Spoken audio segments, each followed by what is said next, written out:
Just because an actor is contracted to film a movie, that doesn't mean they're forced to do every scene in the original script. From nudes to feuds, here's a look at movie scenes that actors refuse to film. As super spy Eggsy in the Kingsman series, Taron Egerton has skyrocketed from a relative unknown to an in-demand leading man. Despite his worldwide success, a steamy scene with Poppy Delevingne in the second installment of the spy franchise, Kingsman: The Golden Circle, was a little too hot for him to handle. In the scene, Egerton's Eggsy is under pressure to place a tracking device, inside Delevingne's Clara during an intimate moment. However, Egerton was incredibly uncomfortable with the planned scene. I'm sorry, I can't. I'm in a relationship. That's adorable. Instead, Delevingne's real-life husband played Eggsy's hand in the shot. Egerton himself seemed relieved, later saying, "He saved the world." Back in 2008, 4 Christmases sounded like the best idea since Christmas tree cakes and rum-spiked eggnog. Put America's sweetheart Reese Witherspoon and funny man Vince Vaughn together as a couple that's forced to spend Christmas with their disapproving divorced relatives, and holiday chaos ensues. However, the reviews were abysmal, with many critics panning the lack of chemistry between the leads. As it turns out, it was a Christmas miracle the film got finished at all, since Witherspoon and Vaughn couldn't stand each other. The two were complete opposites from the beginning. She arrived bright and early to the set. He would wander in looking like he partied the night before. She wanted to rehearse and block scenes. He wanted to ad-lib. Their relationship grew so cold that Reese is reported to have refused a bedroom scene with Vaughn, which was ultimately scrapped from the finished film. It sounds like there could have been a better way for the two co-stars to get along. Even Santa Claus don't love me! Hey, that's not gonna bring back Santa. That's not gonna bring... When he gets to hurting inside and can't use his emotion words, he takes to streaking. If you've ever seen Borat, Bruno, or basically any of Sacha Baron Cohen's work, you know the dude has zero issues with filming in his birthday suit. So it's no surprise that he expects the same nonchalance about nudity from his co-stars. However, one of his famous female scene partners flat out refused to go nude, despite Cohen's badgering. Rebel Wilson is known for her bawdy, anything-goes brand of humor. However, she refuses to go nude, and it is written into a contract that her clothes stay on. In 2016's The Brothers Grimsby, Wilson played the girlfriend of Cohen's screw-up-turned-spy character, and one scene called for full frontal nudity against her wishes. Wilson won the battle. Not that many people would know. The Brothers Grimsby earned an atrocious $25 million total at the worldwide box office, or less than what Borat made in one weekend. Amber Heard has gone nude on film before, but when it came time to go topless for 2018's London Fields, she flat out refused and consequently was sued by producers for $10 million.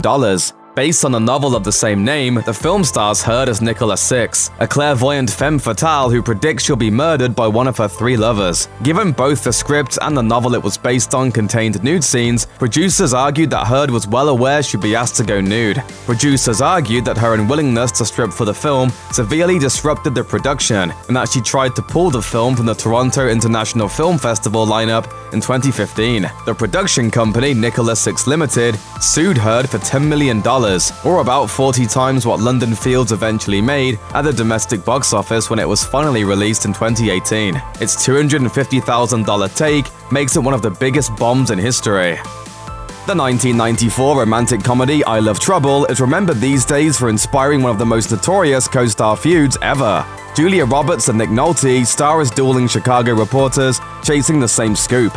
Murder, mayhem, and romance ensue. And while the filmmakers were hoping for a Tracy Hepburn spark, what they got was a Nolte-Roberts dumpster fire. Peterson. Self-defense classes. A must for a woman of the 90s. Supposedly, Roberts disliked Nolte's loutish machismo so much that she would insult him on set. Nolte grew so tired of this that he'd act up just to spite her. It got so bad the two refused to film their scenes together and acted with stand-ins instead. Roberts and Nolte played nice during promotion, but proving that time does not heal all wounds, they continued to hold a grudge years later. In 2003, Roberts called Nolte a disgusting human being. Nolte responded, "It's not nice to call someone disgusting, but she's not a nice person. Everyone knows that." Nick Nolte has been nominated for an Academy Award 3 times, while Julia Roberts won one for 2000's Erin Brockovich. Sounds like both of them deserve an Oscar for even briefly pretending to like each other. Jim Caviezel became a household name, if not a Hollywood A-lister, for his role as Jesus Christ in Mel Gibson's 2003 passion project, The Passion of the Christ. Before going biblical, Caviezel was well on his way to being the next big blockbuster heartthrob with parts in Frequency, The Count of Monte Cristo, and Angel Eyes. It was in the latter two that the devout Catholic earned himself a reputation for refusing explicit sex scenes. Tinseltown is a tough place for chastity, and Caviezel raised eyebrows when he would only do a love scene with Jennifer Lopez in Angel Eyes if she kept her clothes on. He likewise refused to film a scene with his Monte Cristo co-star, Dagmara Domenzik, unless she put something between them. Caviezel has argued that his commitment to staying clothed is out of respect for his wife and his Catholic faith. If it is embarrassing for people on set, if they think you're a wimp, that you're an embarrassment talking this way, well, I'd rather be embarrassed before the whole country than before God.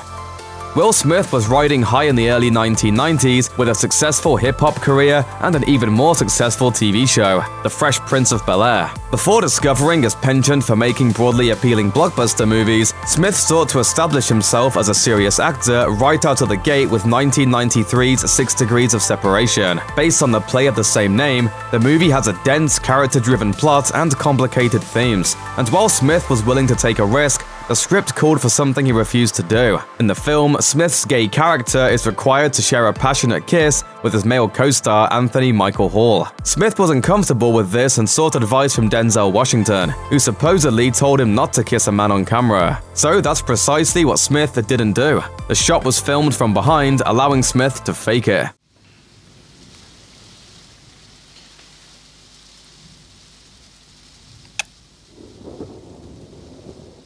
In the horror spoof sequel, Scary Movie 5, Lindsay Lohan was supposed to kiss Charlie Sheen 3 times in their bedroom scene. However, Lohan refused to lock lips with Sheen out of fear of germs, or worse, from his hard partying past. Both stars had already signed releases saying that they didn't have cold sores, but even with contractual assurances, Lohan still refused to smooch. While filmmakers tried to use a body double, they ultimately just dropped most of the kissing from the scene entirely. Sorry, it's my sobriety monitor. Charlie, I'm scared. Lindsay, sweetie, there's nothing to be afraid of. Although the pair would eventually lock lips years later on an episode of Sheen's anger management TV show. If you think of Wayne's World, you probably think of Wayne, Garth, and the gang headbanging and lip-syncing to Queen's Bohemian Rhapsody, right? According to Myers, it almost wasn't Queen's masterpiece they sang to, but a Guns N' Roses tune, courtesy of director Penelope Spheeris. She believed that a modern-day rock hit would fit the bill better than Queen, and Myers was like, nah! Fortunately, he stuck to his guns and refused to film the scene unless it was Bohemian Rhapsody. Despite being his first movie, Myers got his way, saving the now iconic scene and propelling Bohemian Rhapsody back up to the top 40 list for the first time in years. Check out one of our newest videos right here. Plus, even more Looper videos about your favorite stuff are coming soon. Subscribe to our YouTube channel and hit the bell so you don't miss a single one.